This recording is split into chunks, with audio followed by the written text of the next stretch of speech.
these randoms keep getting jobs?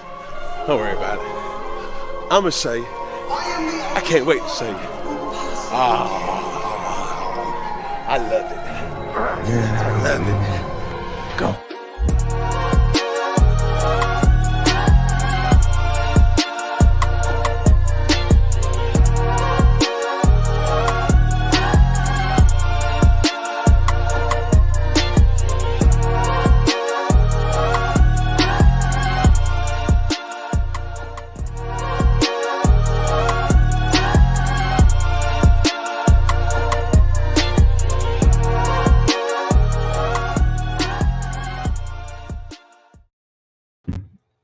Welcome, ladies and gentlemen, to the Not Bland Show, and I'm your host, Dujane Bland. And today we have a really cool show. We're going to talk about social media, PR, and motorsports.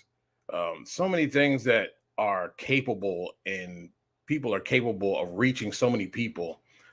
In today's world, the PR world has changed, and how we reach young audience. So we're going to talk to Nicole Clark about that. And then we're going to have on new Top Fuel owner and driver, Jacob McNeal. I'm looking forward to talking to him. He's quite the personality, and he's going to fit right in to what's going on in Top Fuel. I'm looking forward to having him on as well. See, we got people in the comment section already. Drag Race and Mayhem. What's going on, man? Thank you for tuning in. Appreciate it. I'm looking forward to this as well. And yeah, I agree. This is something that people do need to watch. I agree. It's a lot of cool things going on around motorsports, and always can get better. Thanks for tuning in, Briar. I appreciate it. You're gonna get it. You gotta, believe and kind of speak it into existence. All right. Without further ado, she is the content producer and director at Wish TV. She is a PR pro, and let me tell you, she is also the host of Women Take the Wheel. It is my friend, Nicole Clark. How are you? I'm doing wonderful. I'm so excited to be on with you. I'm a little nervous, but I know we've talked about this for a long time, so I'm glad to be on. Absolutely. You get the chance to do a lot of different things, especially at Wish TV. You've been out there. You're still assisting people in that PR department. And the landscape of PR has really changed. It doesn't really matter what sport you're in, stick and ball or motorsports. It has changed a lot. I see a lot of different whether it's IndyCar, whether it's NASCAR, NHRA. I see a lot of different things going on. How can we begin to maximize and really reach the younger audience? Because let's be real, they consume things a lot different than people our age. We may consume things a lot differently, but they are on social media a lot. And that's how they consume. That's how they see things and become new to things. How can we start to maximize that to reach that younger audience? Well, you got to remember, lots of people, it used to be, and in some places still is, they're like, oh, you have a PR person or you have a social media person. They should really be one now, because it's all about branding and it's one voice. So whatever you want to put out on your press releases and the news, what you want your brand to be, you need to do it on the PR side. And honestly, the social media is an arm of that brand now. So you got to keep everything consistent, but yet have fun. I mean, show who you really are, and I think that's a big thing in sports media right now in PR. Well, yeah, but it is different back in the day. Yeah, it was all about just doing a press release, doing a post, doing this. But now it's like, you have to create stuff that you want young people to click onto, that you want people to go, oh my God, I got to share this with a friend. That's the ultimate. If I need to share this with a friend, you need to see that, then you've done your job. And you said something that was very important there. The people that you're representing, their personalities have to come through as well, because whether it's in NASCAR, whether it's in IndyCar, and especially in the NHRA, they don't have that much screen time to show themselves. And unless you actually are at least going to at least 3 to 5 races a year, you really don't get a grasp of who your favorite driver may be outside or behind the scenes as he or she is competing. So it's very important to be able to get that across, because that's what's going to catch the eye. Yeah, that 100%, 100%. You have to, like, you know, you get the shots of them getting ready and getting in the car, but, you know, are you seeing, you know, if you hold on the camera a little bit longer, you're going to see, you know, like interacting with their kids, or you're going to see them in their walk-up song there, you know, what they're doing, getting ready. You can tell a lot about a driver by the music he listens to. You can tell their personality. It's like, you know, are they in there banging out and stuff like that? So you want to show, you know, and like you said, you only see some people so many times in their interview at the top end, and sadly, not everybody gets that. Right. So the social media and PR, and they're all one, and that's where you got to utilize it. And you have to, as I go back to saying one voice, because I actually made notes, you know, remind people, if you put out a press release, you have to go, it's a campaign. It's not just like put out a release, I do this. It's all one voice, one message. So if like your PR person's put out a press release, your social media, they got to be talking, you got to be putting it out at the same time. And so you want to keep that brand going on both ways. Yeah. And it is imperative to do that, because you want the message to be the same. Yes. And you want it to really impact who you're trying to target. Honestly, it's really pretty interesting, because we talk about drivers and their sponsors being represented on the racetrack, but it's even now a step further in this world of social media, where the sponsor is also being represented within the social media content that you put out. Oh, yeah. And you got to get interactive with that. And that's another thing, because lots of times on social media, you're required to give so many posts to your sponsor. And so many people are just like, just tag them. That's all they do. It's like, hey, just tag them. Now you have to interact with that sponsor and do something fun where the sponsor is going to get love from other people. One of my favorite things right now is support your sponsor. You know, support the people who support your sport. So, you know, like, you know, Mission Tortilla, if you're doing, you know, you guys are having dinner, make sure Mission Tortilla knows, hey, I'm eating your tortillas and I love that you're sponsoring NHRA. You know, so everybody out there should be showing love to the sponsors, and not just, you know, I mean, a good way to do it, simple ways like, hey, you're sponsored by, you know, Lucas Oil. You're showing you using Lucas Oil products. So, you know, if you're sponsored by a company, make sure you're interacting with the, you know, employees and workers, and make sure, that's another thing, make sure you're interacting. You can't just post stuff up there. Make sure you're interacting with the people. But yeah, for the sponsor love, you have to do something to make that sponsor say, they're doing a great job on social media, I want them to come back next year, because you have to show your proof of performance to your sponsor, because you want them to come back. Absolutely. And what if I'm trying to expand my repertoire in social media? What are some tips and tricks, and maybe even some tools that one should use to be able to kind of get out and think outside of the box here? Okay, so I'll give you some, like, really one of my favorite, like, cheap tricks. You don't have to spend lots of money. You don't have to get GoPros. You don't have to spend all this money, get fancy editing systems. One of my favorite things I did, I was working out with Mal Mindorf. I got like a $5 bike phone holder. You know, you just strap it to, I put that on the funny car body. I put it on the bar. So when they're going through the pits, he's in there, and I just have it up there, and I got this great authentic, my favorite word, authentic content, him and his crew chief, last minute pep talk, getting ready to go. And it's like, that's something, unless, you know, if you're running around or whatever, you're not going to get that, but it was awesome. I'm like, oh, I got this great content. These guys just, you know, send it out to your fans. Hey, look what they're doing, you know, behind the scenes, what goes on right before the car starts. When it comes to editing, Instagram Reels is pretty easy to use. But if you need something that's more like in front of you, if you're not, an editor, they have a great thing on my iTunes and iPad called Video Shop. It's like $24 a year. So worth it because it's easy. You carry it. I mean, here's my iPad right here.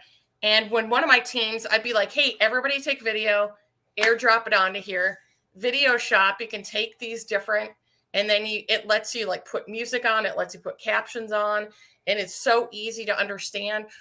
It lets you do picture in picture. So I've had this, let me tell you, since 2017, because Clay Milliken and I worked with him in 2017. We do race recaps because everybody wants to know.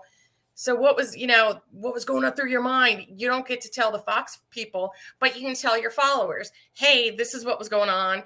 And with Clay, it was great to do picture in picture. We showed the run. Here's what you were seeing. Here's what I was thinking. So fans love to see that. They love the authentic behind the scenes stuff that you're not going to get on the Fox TV broadcast. Right. And Clay and his team deserves a measure of kudos. They do an excellent job. I'm really blown away by TSR. And oh yes. I'm enjoying the Tasca representation and what they're doing. It's just different. You know what I mean? Yeah. And you're seeing other people to start to interact and start to become that more interactive deal with their fans. And I like that because it really starts to make it more personable and you kind of connect with the fan when you do that. Yeah. And Scrappers does a good job of that too. I was just looking at their stuff the other day. And like I said, Tasca, and I like how Tasca and TSR, Tony Stewart Racing, they actually ask fans, hey, what do you want to see? What do you not want to see? And even within TSR, Leah and Matt doing their stuff. Like if you have not watched it, it's pure gold. Watching the crew do their impersonations of Matt. Yeah. And another one, all the crew, everybody showing off their dance moves. Just fun. I mean, it still keeps with their brand, but it shows them just like you and me.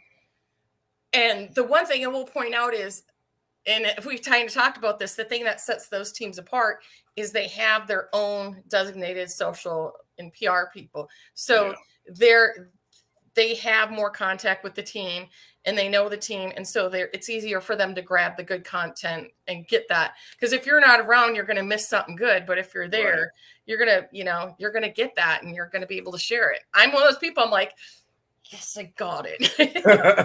I got the shot, right? Like I got the video. Yeah. Now, a lot of ladies and there's a lot of gentlemen that are out there that are working really hard for these teams. What is the suggestion if I'm doing a lot and sometimes you might be able and might just become kind of spread thin a little bit? How can I minimize me being spread thin and not missing content? Is it bringing in a few people and creating a nucleus? How should that work? Number one, don't spread yourself too thin. And you get that way. You want to help everybody. You want to do everything, but you just can't be there.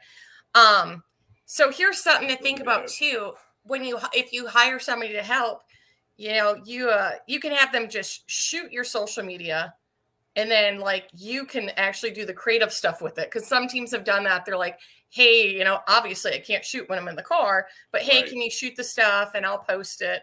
And others, they create, oh, by the way, NHRA Mayhem, that was awesome. That was awesome. You can have them help you create the content.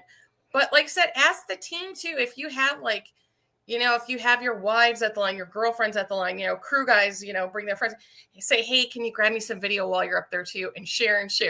If it's somebody else like helping you out, make sure to give them a little credit, just say, hey, thanks to so-and-so for getting me video this, or, even like if you got a big team and you got an owner up there, lots of the owners, they'll take their own video. Like I said, if you have, an Apple product, just say, hey, can you jump it down to me so I can put it on the deal, but try not to get too pressed thin and and if you are doing more than one person, make sure the personalities and all your drivers, all your teams, so that they stand out. So not all your, people look alike. If you are doing multiple teams, make sure, they're standing out for their personality, their brands, their sponsors. Right. And I will say this too, media members, if you're using someone's content from any PR, please make sure you give them credit. It's the same thing as giving folks credit that you use from other media members, members of the media. Give them credit, please, because they do work hard to come up and get that and create that content. So they deserve the credit if you choose to use it. Now, yeah, and Bruce, really quick, just one example of that is I helped Scott up in when I was in Norwalk, and his wife posted some media, Scott Farley, and posted some media, and then all of a sudden she's like, "Oh my God, I forgot to post you. I'm so sorry. I'm so sorry." I'm like, "It's okay. You know, I took these for you. They're for you." I'm like, if you want to, that's fine, but don't worry about it. I appreciate the thought. Exactly. Now, what are some things that we might want to stay away from? Oh, I'm like, started on my little, but I'm not one of those people. I don't like seeing the same thing every week. Like, I don't like going to an Instagram story and being like, "Oh my God, that's different race, same shots." I don't want to see that. Right. Mix it up. Give the driver and their team some variety. I know in the off season, it's kind of hard to get content, but same thing, like actually show me the crew guys, talk to the crew guys. Hey, what's going on? You know, for especially right now, like there's a bunch of teams, they're starting off from scratch, you know, so don't like do the same. One of my pet peeves. Oh my God. If you're doing a video, I get that you put music to it. That's big on Instagram, that they have a dial so you can put natural sound in. I hate watching videos with no net sound. If I see a burnout, I want to hear the burnout. Right. Because they've proven when you hear something, it brings up memories. So when you're hearing that car, so if I see a car without a burnout, I immediately stop the video. I'm like, no. Yeah. And just remember too, on different platforms, use different content. You know, something might work better on Instagram than it does on Facebook.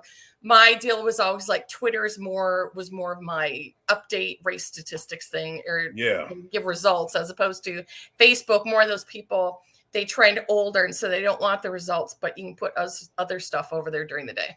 Yeah. But I'm just trying to think. I'm like, stop. You know, I don't want to see any more.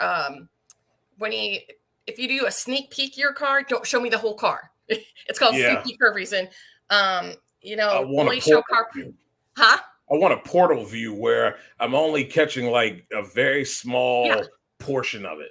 Yeah, don't call it a sneak peek and show me the entire car. I'm like, oh, that's not a whole peek. I've seen the whole thing. You know, only if you do car parts, do like one.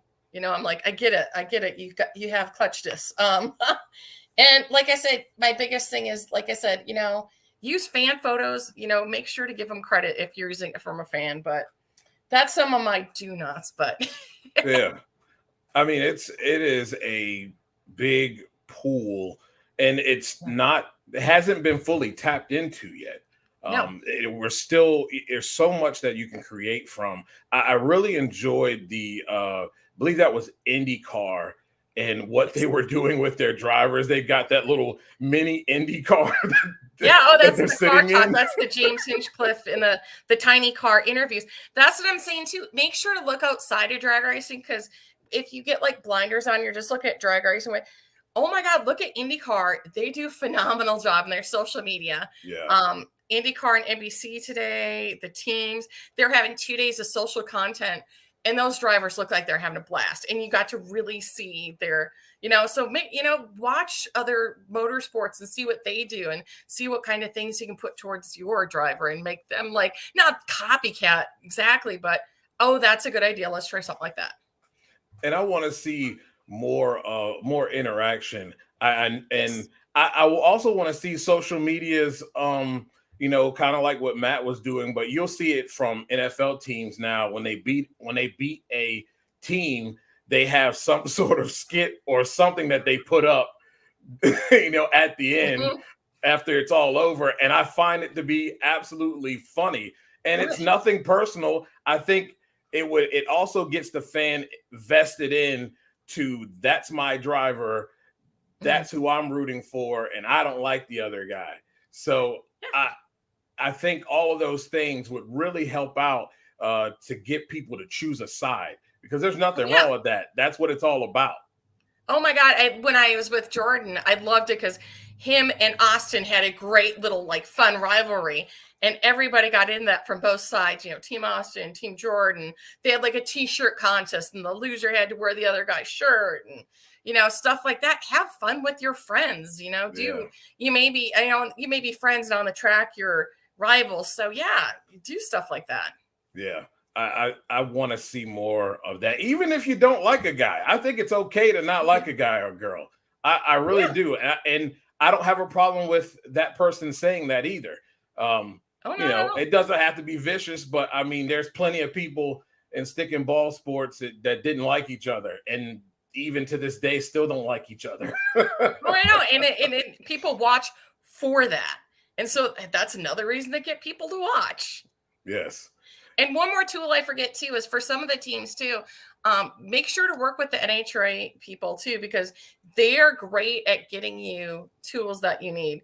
I work with Will Smith, and they now have snap streams, so I'm able to clip, actual race moments and share them with, on social media. Maybe something you missed during the show, but hey, you can catch up and watch this on their social media platform. Like I said, what you're not seeing on TV, you have to kind of give to the viewers and the fans. Sorry, I say viewers, TV. Sorry.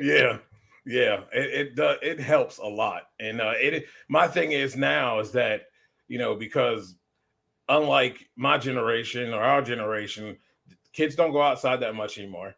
No. There's very, parents are very concerned about, certain things as far as crowds and other things because of the world we live in. Yeah. So it's very important through social media to be able to, get them and kind of draw them in, and then get them to make the move to come out to their local track, or if they have to travel to go and see a race, because, it's fun to watch on TV, but it would really be nice to have more than just the major tracks be sold out and get more of a crowd in a lot of these other places would really help. And also it helps when sponsors see that as well. Yeah. And that's, like I said, you got to get everybody involved. These kids, if you post some fun stuff online, they'll see that and they'll be like, okay, Mom, you got to take me to this event. I saw this on TV. I love this guy. My little cousin, she's 8. She came to the track. Her dad got her watching Cletus, and she loves. And we get to the track. We're like, "What's the one thing you want to do?" I want to meet Clay Millican. I know Clay Millican from Cletus's. I got to meet Clay. So we got, and God bless, I love Clay. And he came up. They gave her a blower belt. But I remember he's like, "How you doing?" And asked her something. My little 8-year-old, she goes, "Hell yeah, brother." It's just the cutest thing. But she's like, "I want to meet Clay, and I want to meet Leah." And she was awesome. Just like, and she did get to meet them. This is a good question. Briar says, how do we go about getting a potential position if they aren't hiring? Get yourself out at the track. You can, like, sometimes, like during an off year, when I was having an off year, I'm like, "Hey, if you get me a media pass and get me up there, I'll do this for you.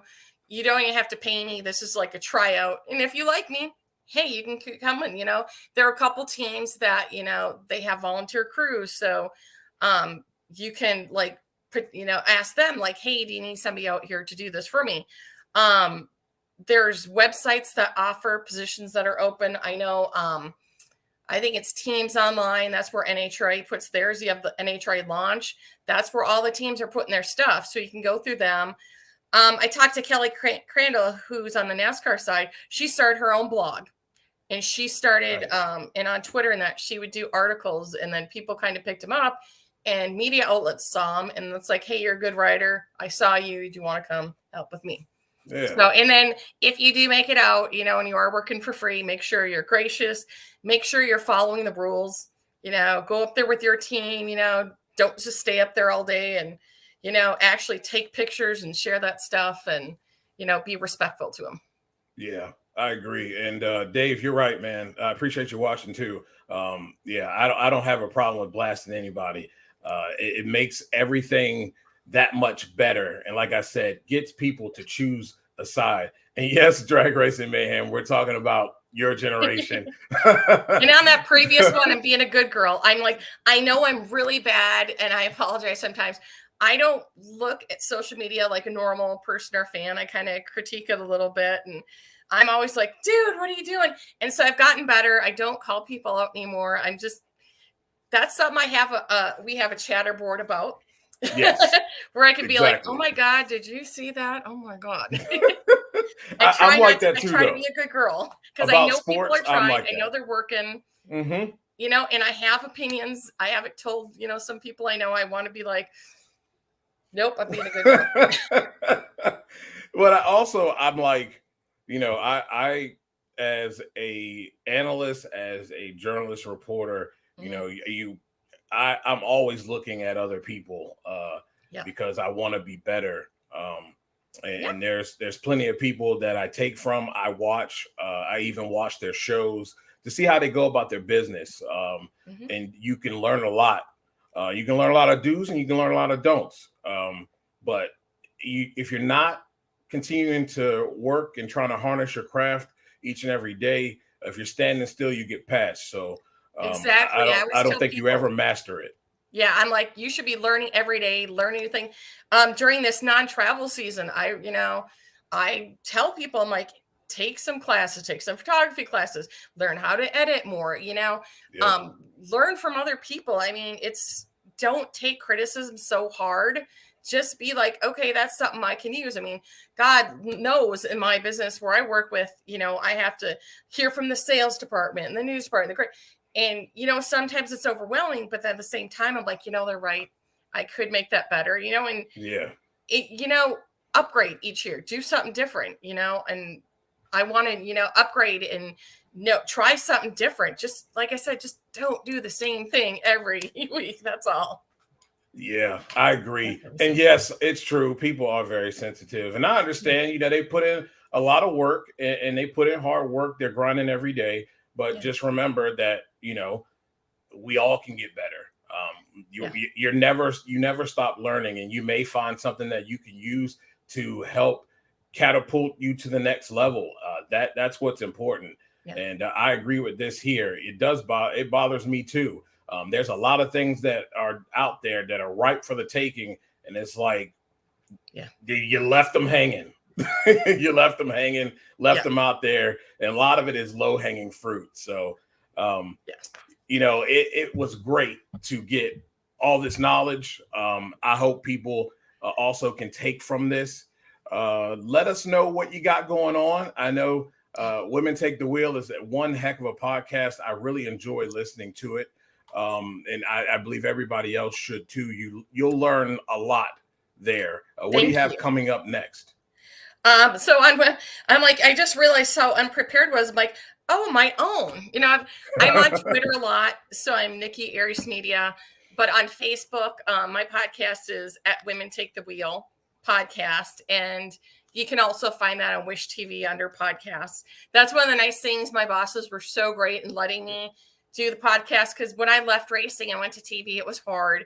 And they're like, hey, do you want to do a motorsports podcast? You know a lot about it. You're really passionate about it. So I'm like, yes, please.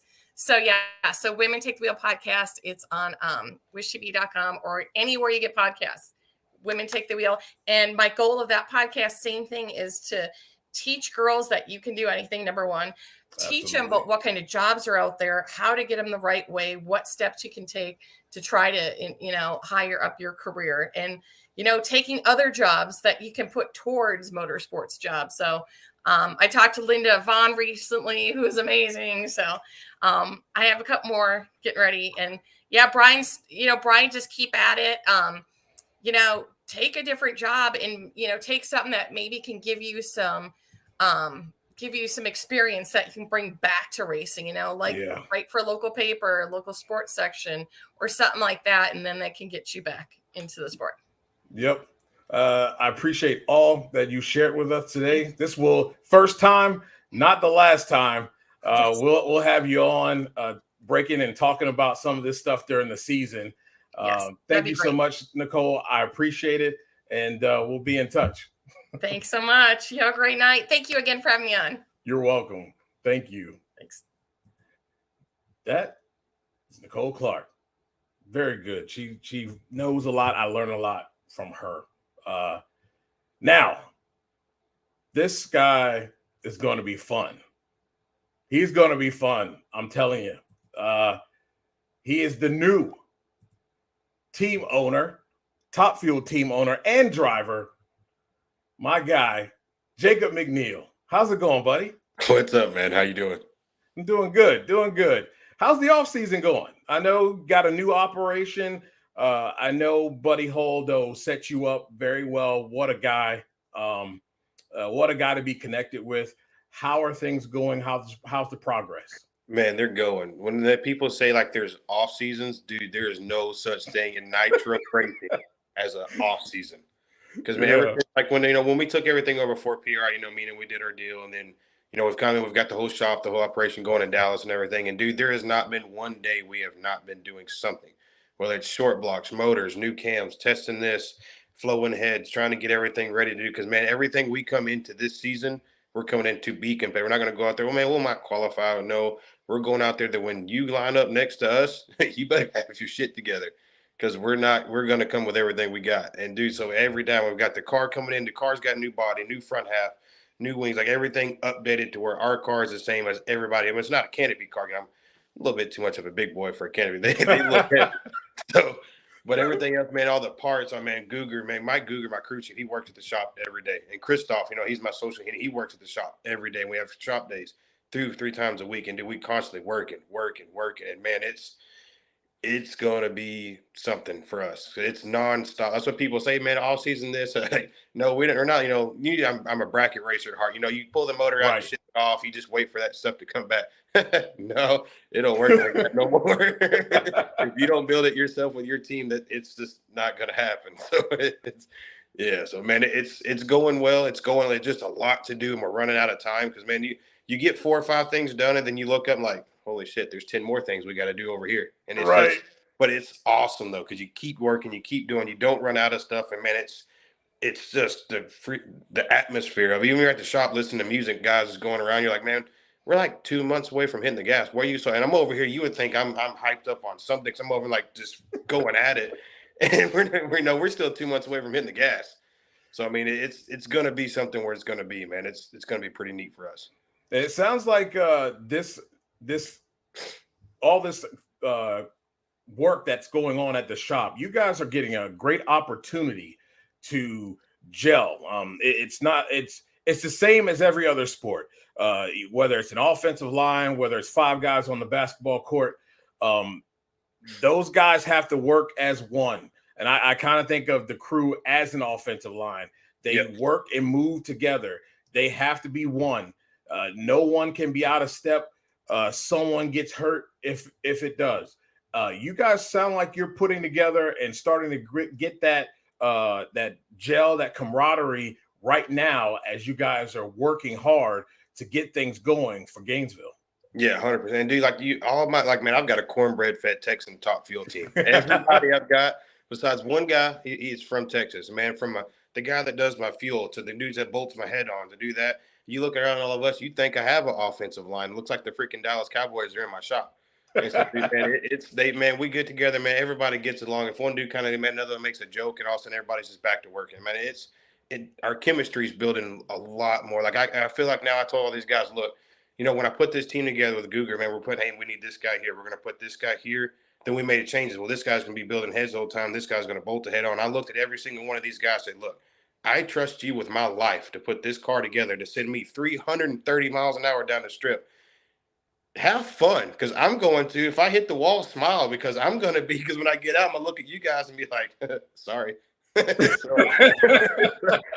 mean, this is what we're here for, dude. This is what we wanted. I've wanted my entire life. So, I mean, dude, like in Top Fuel, like, if something happens, it's not when it's going to, it's, if it's when it's going to happen. It's a Top Fuel car. That thing, I guarantee I will not make every pass just clean, come back. Dang, there's no man. I guarantee you're gonna come back and put my fist probably through a block here first time. So man, it's not.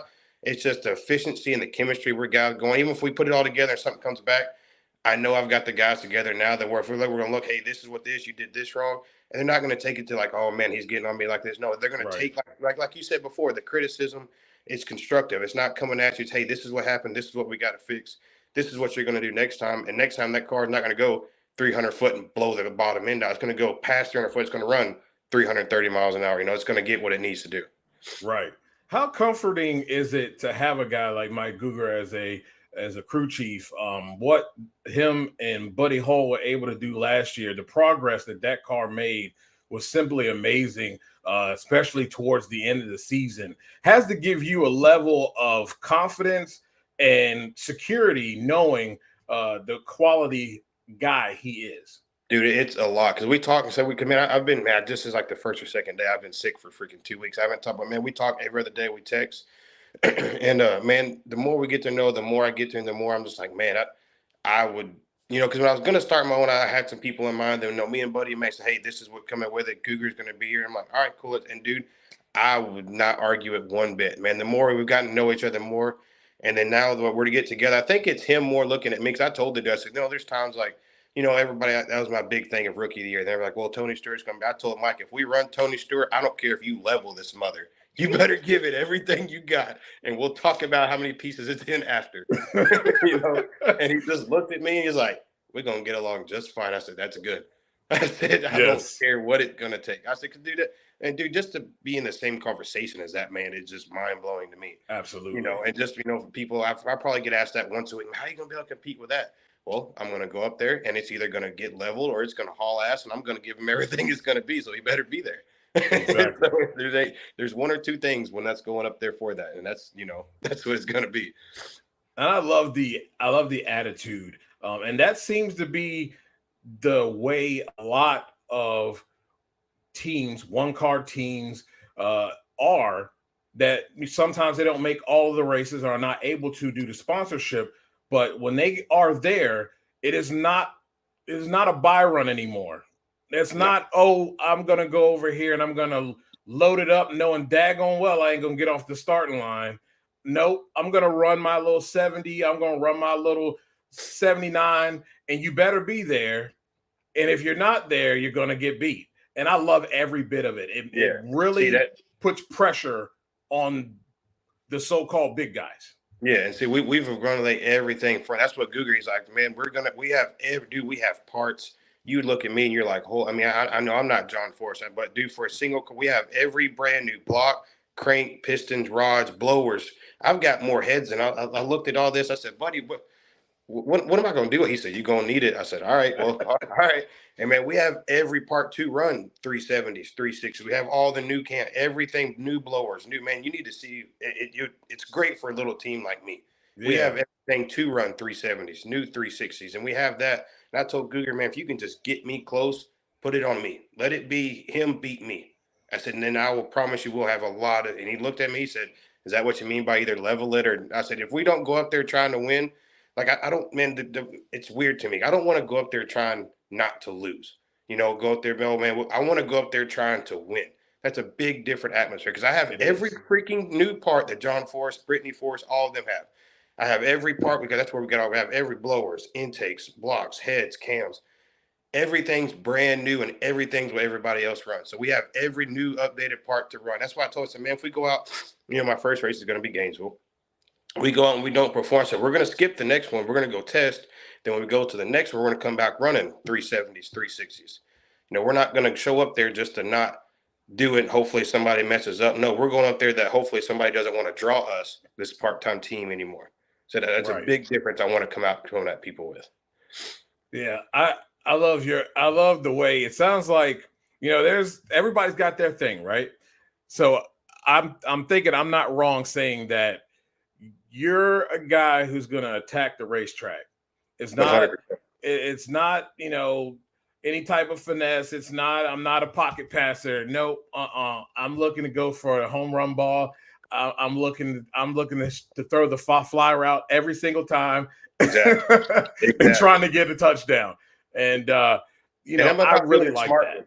You know, like me and Guger talk, you know, first qualifying runs, you know, you do what you have to do to get comfortable. Then you just freaking turn it up and do what you need to do. Like, you know, everybody gets their times, gets their A to B, you know, first qualifying, get in that nighttime, go after, and then be what we need to do to get in. But I said, come race day, I said, you better not have a single glove on your hand at all.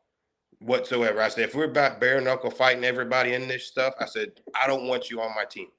Right. Because, like, like last year, I raced with Scott. I told him, man, Scott, Yes. give me. I mean, when we got, when we made runs, we were competitive. People were like, oh, we were there.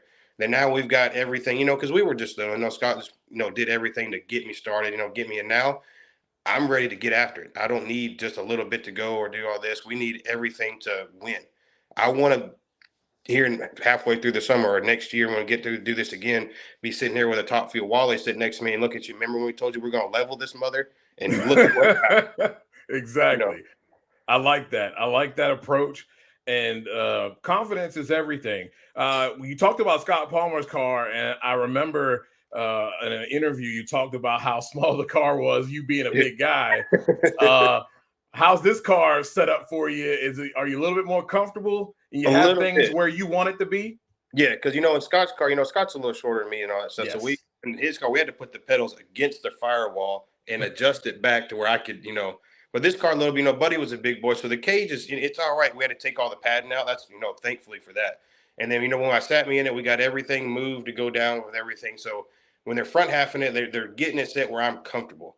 I told you, you get me coming. If not, I'll make it work one way or another. But if you get me comfortable and then get me in a car that's repeating and comfortable, man, we're going to be pretty big pain in the ass for a lot of people. Now, hopefully that goes pretty good.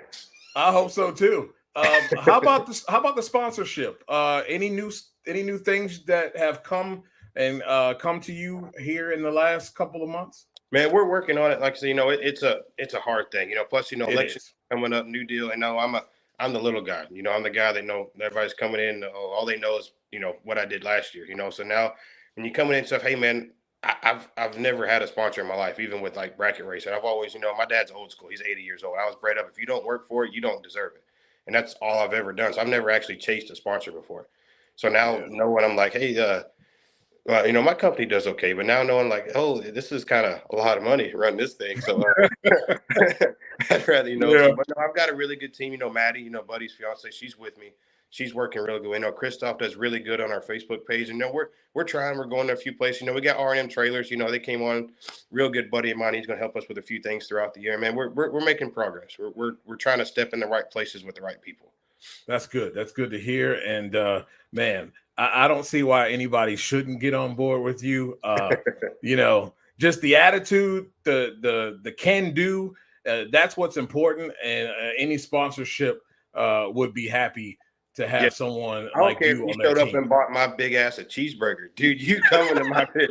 I'm all about it. We eat good where we're at. Like I said, our whole team's a big cornbread fed Texan team, so we like to eat in our rig. So now you're looking forward to Gainesville. I'm definitely going to be there. Have you thought about like the atmosphere? Have you kind of put yourself there? On how this whole thing's going to go down. First big race of the season. Yes, sir. Last year, that's where I made my first pass with Scott. I kind of sat there, got to do all that. And man, dude, if you ever seen the movie Ricky Bobby Talladega Nights, that's me in a top field car. Literally. And that, going, so man, the more hype it gets, be like, you don't get nervous. I said, no, I get so freaking excited. Scott would look at me sometimes, are you okay? I said, dude, just let me go. Like, let's do it. Get me in the car. That's, the more pressure. I've been under pressure my entire, and dude, that I activate, I work a lot more better when the circumstances are like that. Yeah, that's good. Some people can't do that, and some people can. And I tell you, to me, I think being under pressure kind of it makes you better. I don't know. I love that's just how I feel. I love the pressure. Yeah, I want it to be on me. If we go up there, win, lose, or draw, make it worse because it's on me, not because this didn't work. No, my car performed, their car performed. It's me and him.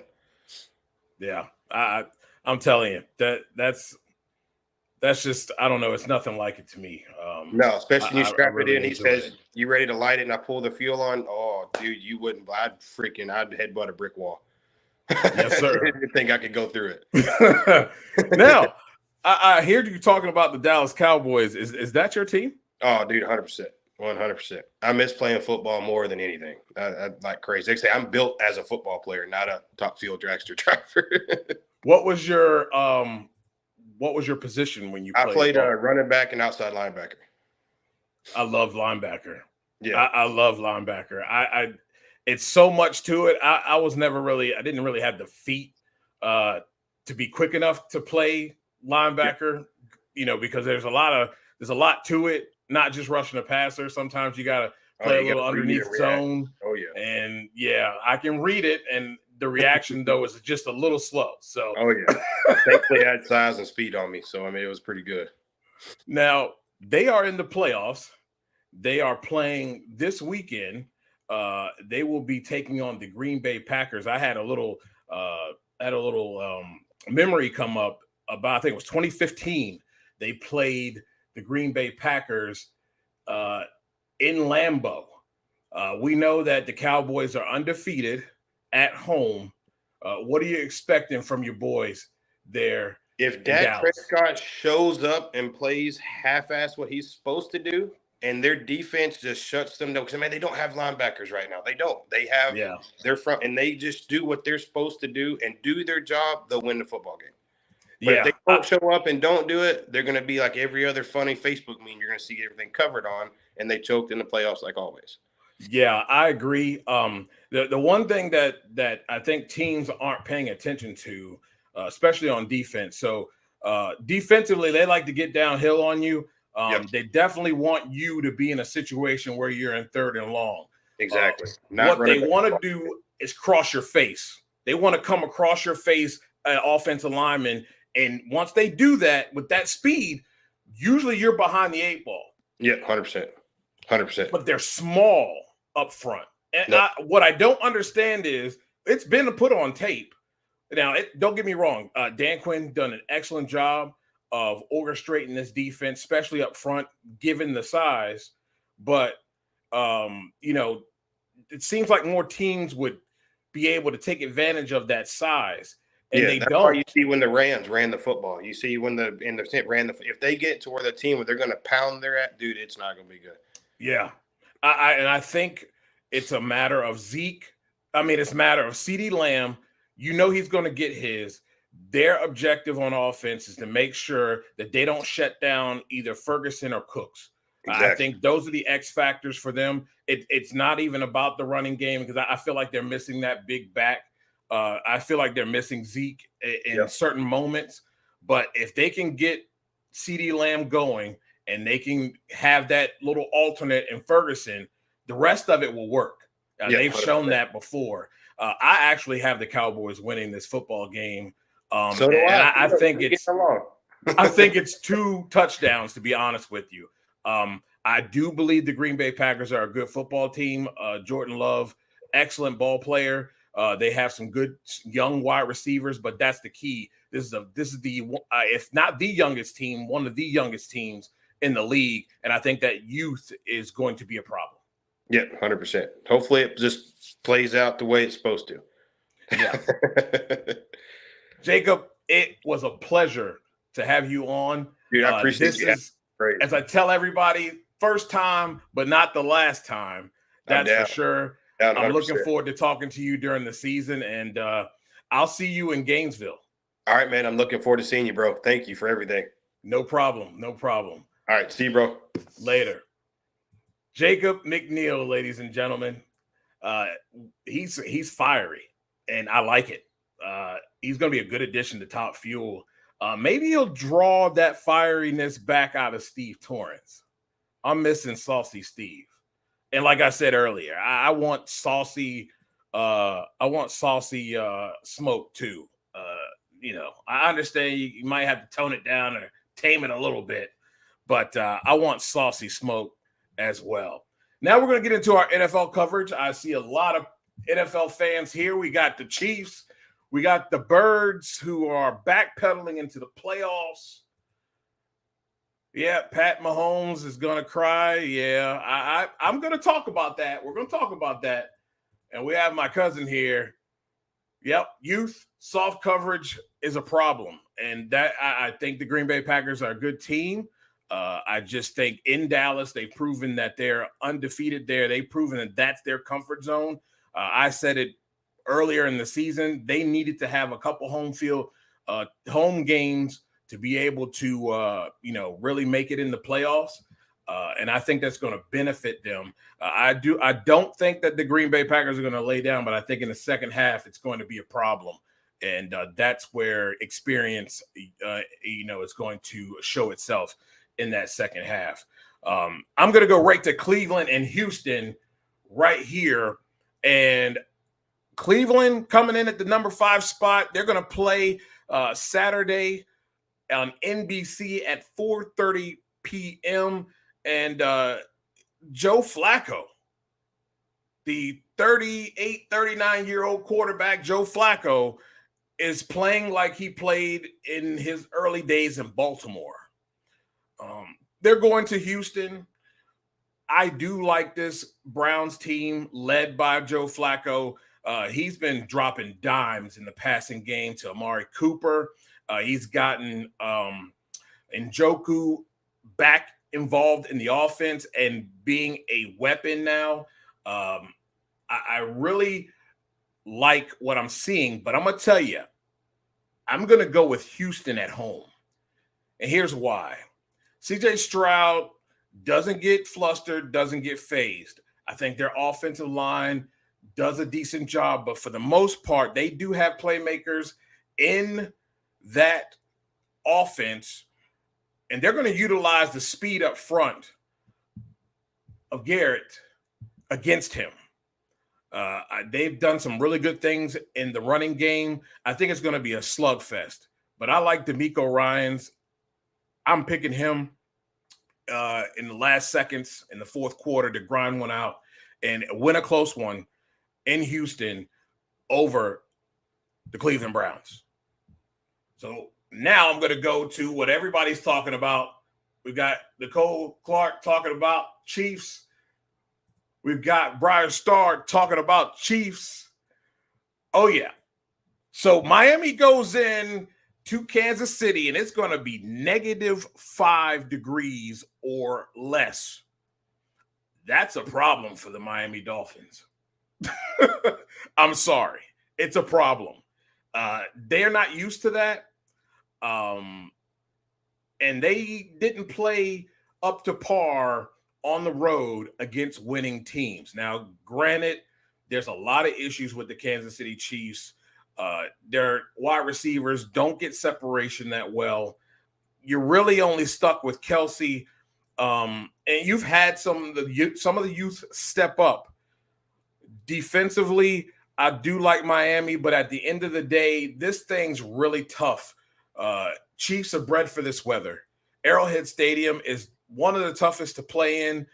This team's in the playoffs, so you can expect Chiefs fans to be rowdy. Yeah.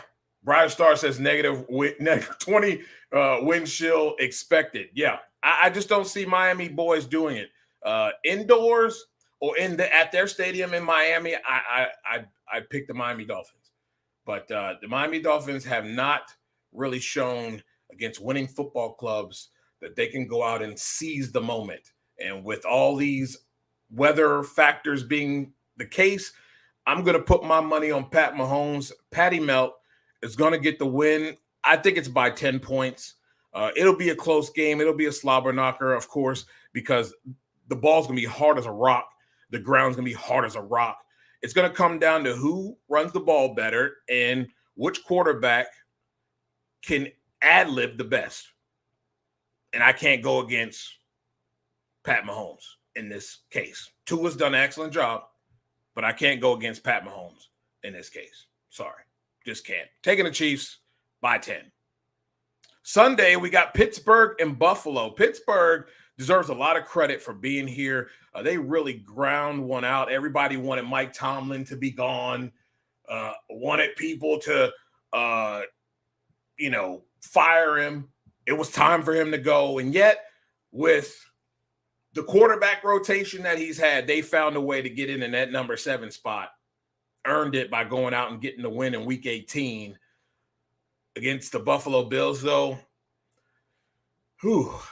So here's the thing. Josh Allen is the linchpin to all of this. Steelers are going to play Steelers ball. It's going to be a punch you in the mouth type of deal. They're going to try to make it their lunch pail to work type of game. It's going to be on Josh Allen on whether he protects the football or not. What I don't want to see is what we saw several times in this game in Week 18. Josh Allen throwing across his body in the back of the end zone to be picked off. He believes in himself, that's for sure. But you got to protect the football. And if there's going to be a lot of turnovers, Mike Tomlin's going to find a way to capitalize on those turnovers. So I'm going to take Buffalo reluctantly here. But I do believe that Josh Allen, Diggs, they understand what it's going to take. And if we get good Josh Allen for most of the game, I think this is a Bills win for sure. Then we'll go over to the other side of the ladder in the NFC. The Philadelphia Eagles are going to be playing the Tampa Bay Buccaneers. And Tampa, whether you like the way they've been winning or not, because I'm going to tell you, they shouldn't have been in a dogfight with the Carolina Panthers, not a 9-0 game. No way, no how, but they're here. And to be quite honest with you, the way that the Philadelphia Eagles have been playing, I would be nervous as an Eagles fan. I would be very nervous as an Eagles fan. Fire Brian Johnson? I don't know, man. I'm going to tell you this. I think that Jalen Hurts is hurt. I don't think he's 100%. I don't think he's been 100%. And I think that's been affecting things. But also teams have been putting them in third and long situations, third and I need a big play situation. And they haven't connected on those big plays. The defenses also fell off, which I'm very shocked by. First half of the season, I think they were holding people at least below 16 points a game, and they're giving up way more than that now. And the amount of yards that just people are getting, they're just dominating that defense. Tampa is another team that is a grinder. It's lunch pail to work, punch you in the mouth repeatedly until you wear down. What Jalen Hurts are we going to get?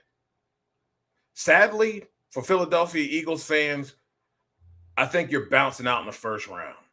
I'm taking the Tampa Bay Buccaneers to win in a close one, probably by three. But I'm taking Tampa Bay. I like what they're doing. I do like the fact that this team continues to fight.